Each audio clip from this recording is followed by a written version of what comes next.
শবে বরাতে ভাগ্য নির্ধারণ হওয়ার কথা অনেক ওলামা ইকরাম বলেছেন, তবে লাইলাতুল কদর বা শবে কদরে ভাগ্য নির্ধারণ হওয়ার বিষয়টা অধিকতর বিশুদ্ধ এবং দলিল সমৃদ্ধ, এবং বেশিরভাগ ইমামদের মত সেটা, অর্থাৎ শবে বরাতে নয়, বরং ভাগ্য নির্ধারণ হয় কখন?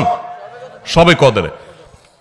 অনেক ওলামা ইকরাম সমন্বয়ের চেষ্টা করেছেন, কিন্তু বেশিরভাগ দলিল প্রমাণগুলোর দিকে তাকালে এবং বেশিরভাগ ইমামদের মত হলো, বড় বড় মুফাসসিরদের, ইমাম কুরতুবী রাহমাতুল্লাহ, বড় বড় তাফসীরবিদদের মত হলো যে মানুষের সারা বছরের ভাগ্য আল্লাহ নির্ধারণ করেন শবে কদরে।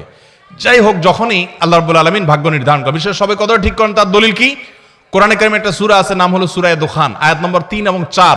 এটার বাংলা অর্থ দেখে নেবেন। আল্লাহ বলেছেন, ইন্না আনজালনাহু ফি লাইলাতিন মুবারাকাতিন ইন্না কুন্না মুনজিলিন, একটি বরকতময় রাতে আমি কোরআন নাজিল করি, ফিহা ইউফরাকু কুল্লু আমরিন হাকিম, সেই বরকতময় রাতে, যে রাতে কোরআন নাজিল হয়েছে, ওই রাতে সব গুরুত্বপূর্ণ বিষয়গুলো ধার্য হয়।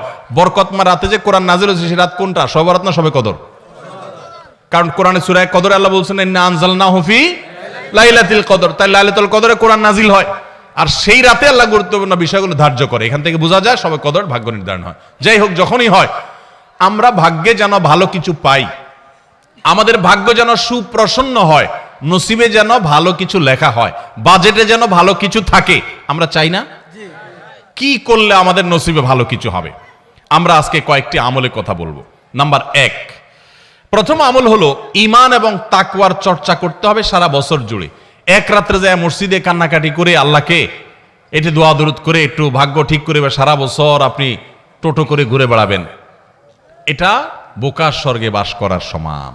এটা কখনো সঠিক বিষয় না, বরং আপনি ইবাদত বন্দেগী নেকামল সারা বছর জুড়ে করার চেষ্টা করবেন। আল্লাহ বলেছেন, ওয়ালাউ আন্না আহলাল কুরআ আমানু ওয়াত্তাকাউ লাফাতাহনা আলাইহিম বারাকাতিম মিনাস সামা, যদি কোন জনপদের লোকেরা ঈমান আনে আর তাকওয়া অবলম্বন করে, আল্লাহ বলেছেন তাদের জন্য আসমান থেকে আমি বরকতের সমস্ত দুয়ার খুলে দিব।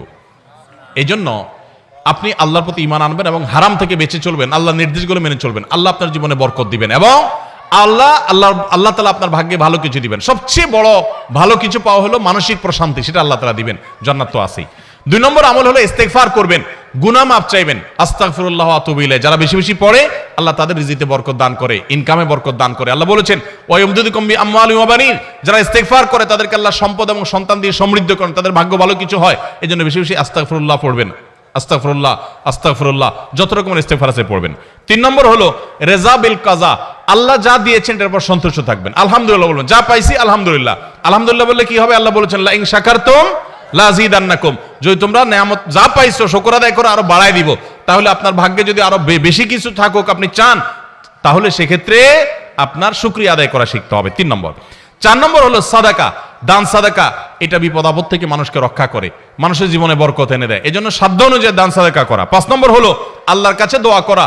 কোন কোন ভাগ্য আল্লাহ পরিবর্তন করে দেন দোয়ার মাধ্যমে, লা ইয়ারুদ্দুত তাকদির ইল্লা দুআ, দোয়া এটা তাকদিরকে পর্যন্ত পরিবর্তন করে দেয়। কিছু কিছু তাকদির আছে পরিবর্তনশীল, এগুলো দোয়ার মাধ্যমে পরিবর্তন। এজন্য দোয়া করতে থাকা, আল্লাহ আমার নসিবের জন্য ভালো কিছু থাকে, মন্দ কিছু থাকলেও তুমি সেটা দূর করে দাও, দোয়া করতে থাকা, তাহলে ভাগ্যে ভালো কিছু পাবেন।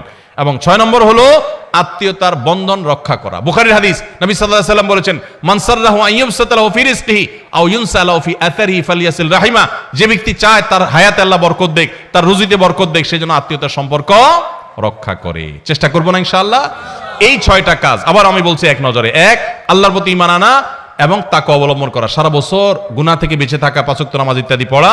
2, বেশি বেশি ইস্তেগফার পড়া। 3, আল্লাহ যা দিয়েছেন এটার পর আলহামদুলিল্লাহ বলা, তার নিয়ামত বাড়বে। 4, সাদাকা করা, সাধ্য অনুযায়ী দান করা। 5, আল্লাহর কাছে দোয়া করা, তাহলে আল্লাহ ভাগ্যে ভালো কিছু দিবেন। আর 6, আত্মীয়তার বন্ধন রক্ষা করা।